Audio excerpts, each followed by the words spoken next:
Hello, the title of my video today is Libertarians are completely ignorant of America's historical wealth tax. And I'm making this video because this morning I was doing some research and then I was browsing through my social media feed and I saw this post on Facebook, which was pretty amusing, and it's by Dinesh D'Souza, who is a Republican grifter in the United States.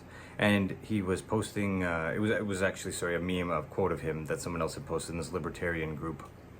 And it just sort of makes this point that I want to share with people. He's promoting the idea in the post that America was built in the 1800s and achieved greatness basically based on small government, and that's what built it up into the great nation that it became. And that's just historically nonsensical. And I am noticing this trend that applies. It's because of social media, and it's in the United States and in Canada. Because of social media, a lot of blue-collar people that haven't gone to university or something, they learn a lot about politics from YouTube, right? And it's all astroturf propaganda, basically. So because they don't have a broader knowledge of how systems are interconnected and global finance and stuff like that, it's easy to grift them, right? And they're also historically illiterate usually.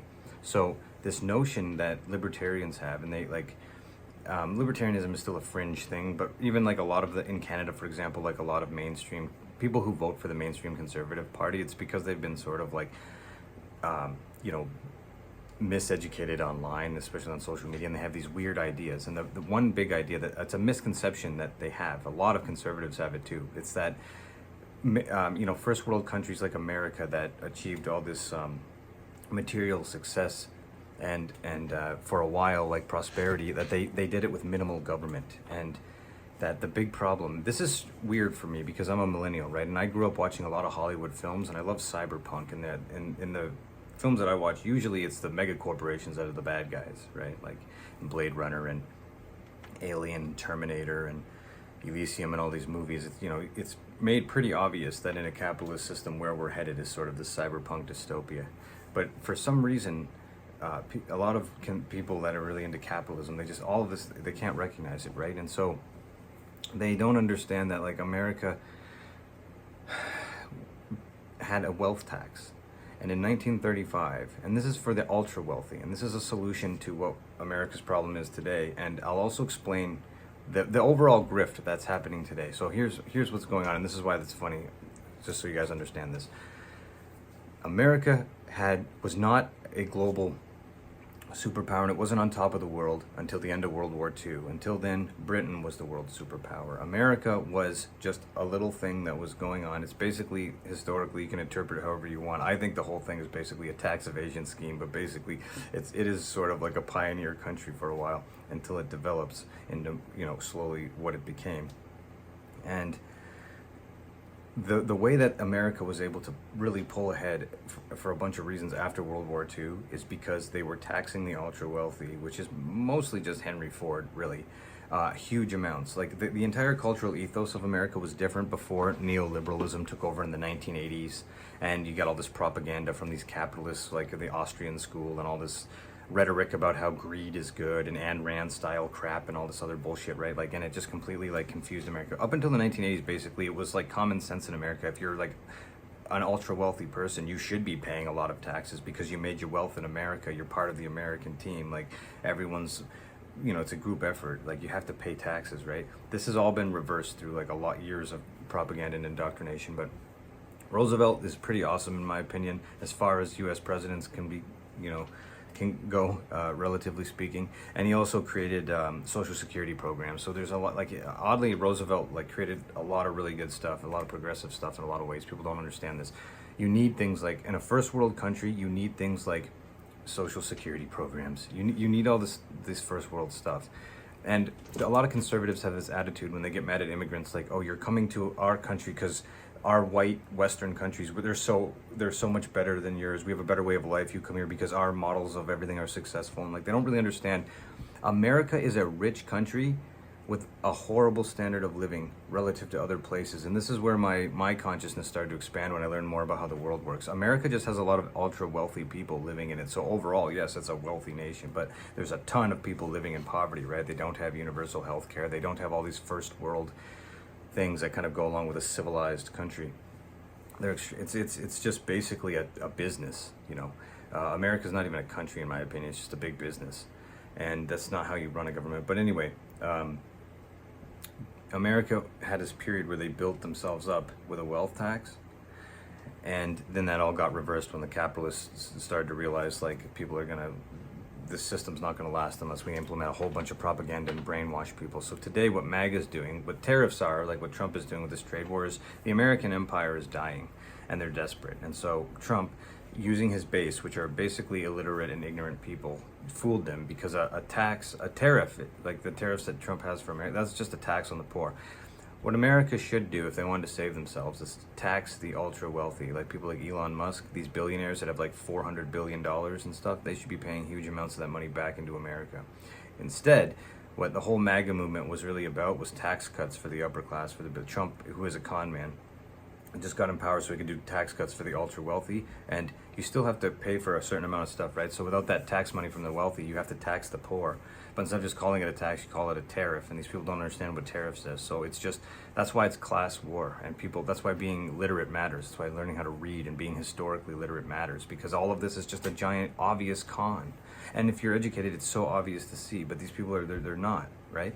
Like, they've been, like, the ideology that they've been brainwashed with for 40 years is staggering, to the point where they're voting against their own interests every time. These people, Americans, for example, and like especially libertarians and Canadian conservatives, all these people basically have no class consciousness and have a bunch of weird economic ideas that they got from like a mix of like Thomas Sowell and Ayn Rand and like shit you see on Facebook that have given them, no, things don't go together, and that's why they're voting in a sort of a dangerous way. Like, if you're gonna have shitty social services if you don't fund them.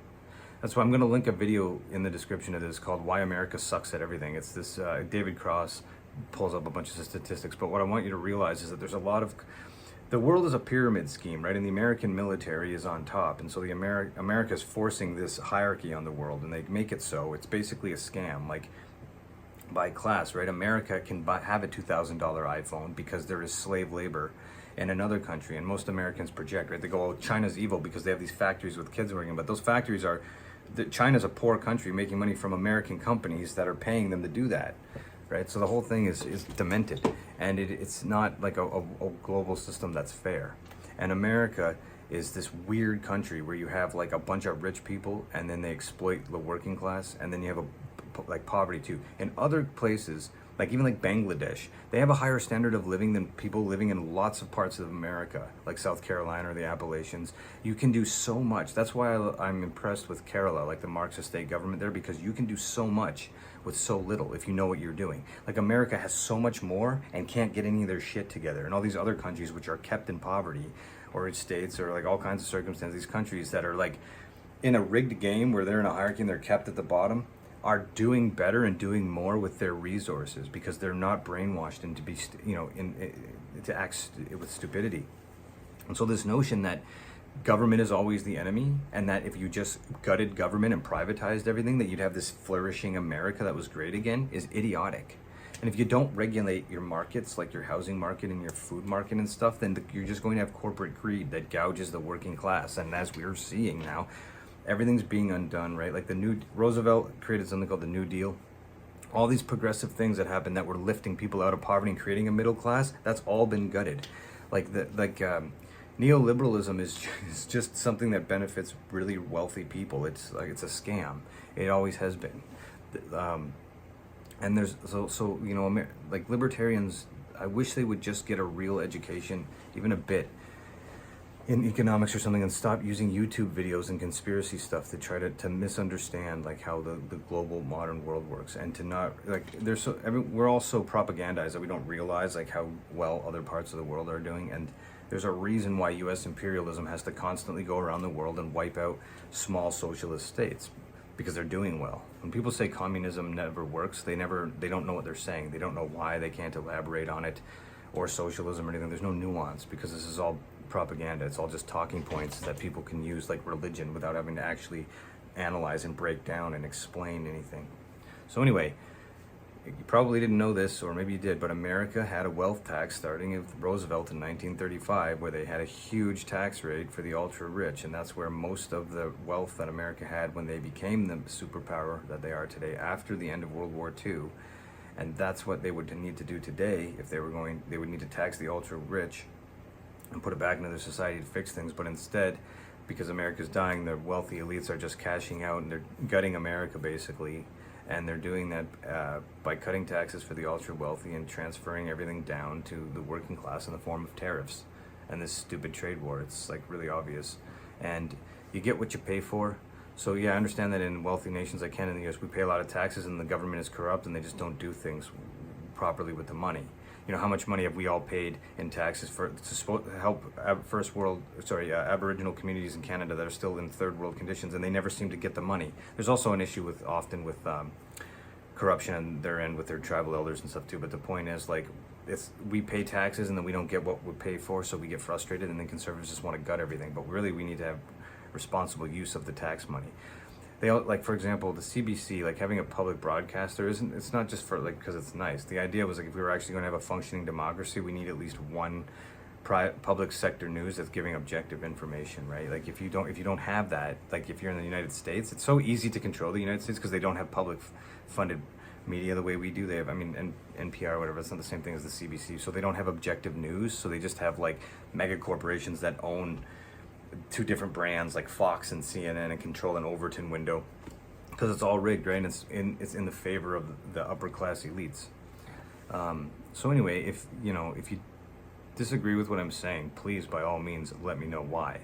And hopefully, if you didn't know that America had a wealth tax, you do now. And I hope that you might start, if you didn't realize this before, you start to connect some dots, that when it comes to things that we need like healthcare and transportation and everything, the quality of it comes down to like what we're willing to fund it. So the whole notion of like our country should just be a big business and it should be all about more money in your pocket and paying less taxes is not necessarily what you want if you also want like community or anything else. Because a lot of people are identitarians, right? And they're mad at the consequences of neoliberalism, like immigration, but they don't understand neoliberalism, so instead they just scapegoat something else or lash out at another race rather than punch up.